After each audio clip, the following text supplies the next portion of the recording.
Hi, welcome to Business Time. I am Melisha.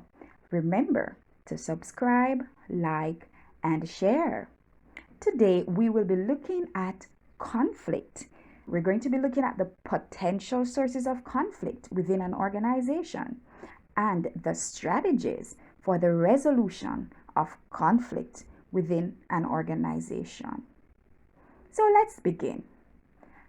Conflict. You may be wondering, what is conflict? Well, conflict is when there are disagreements between two or more parties. And guess what? Very often, these conflicts lead to unpleasant situations.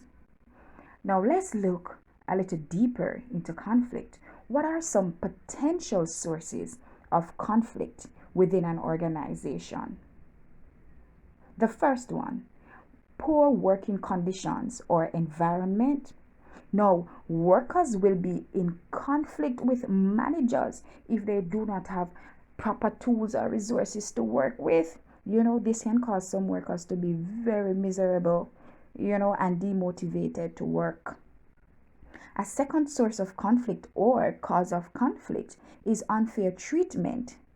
No, you have some situations where employers or managers will treat some workers better than some, whether it be because of the color of their skin, who they are, where they're coming from, their background, who knows?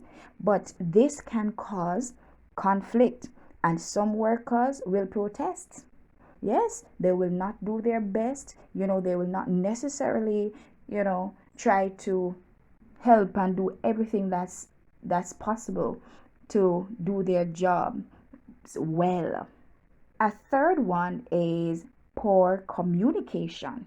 Now listen, if there is no good communication, there can be misunderstanding, which can lead to work not being done at the time that it's supposed to be done, or just not being done properly. These are some of the things that can happen because of poor communication. Another source of conflict is competition for scarce resources. We know that there are always limited resources, and this can result in employees feeling they have to compete for these, which can result in conflict. There may not be enough, for example, whiteboard markers for teachers to get, and so you may have some persons, who may take more than the allotted amount, and this will cause other teachers to not get what they are supposed to get, and this can lead to argument, quarrel at the workplace, right? So competition for scarce resources is a source of conflict.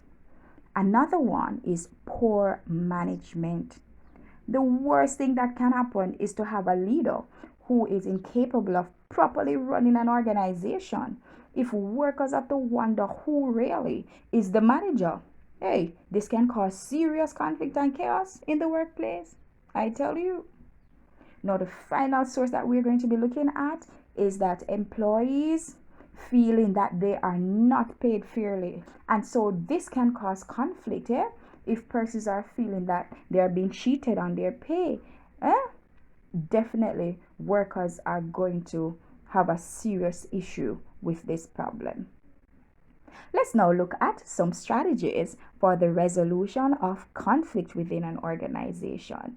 Listen, conflicts need to be resolved, right? For there to be teamwork, for there to be good cohesiveness amongst workers and the employers or managers. Conflicts need to be dealt with, all right? So let's look at the first strategy for resolving conflicts, mediation. Now, this is when a third party comes in to help resolve the issue. One thing that you must take note of is that the parties involved in the conflict do not have to accept the recommendation of the third party or the mediator.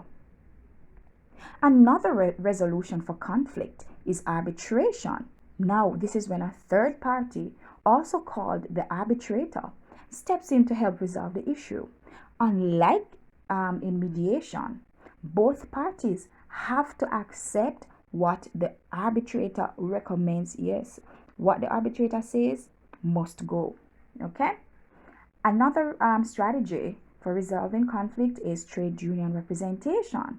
Now, trade unions are there to represent the interest of workers and to see to it that employers or managers do not infringe upon the rights of employees. They need to sit at the negotiation table very often with management, right?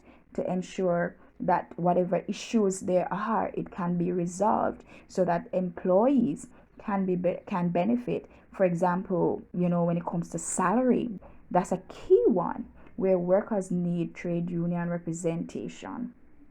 Another strategy is compromise. Both parties giving up something in order to resolve a conflict so that more can be achieved or unity be present than what would have been lost with the conflict. Another strategy is accommodation.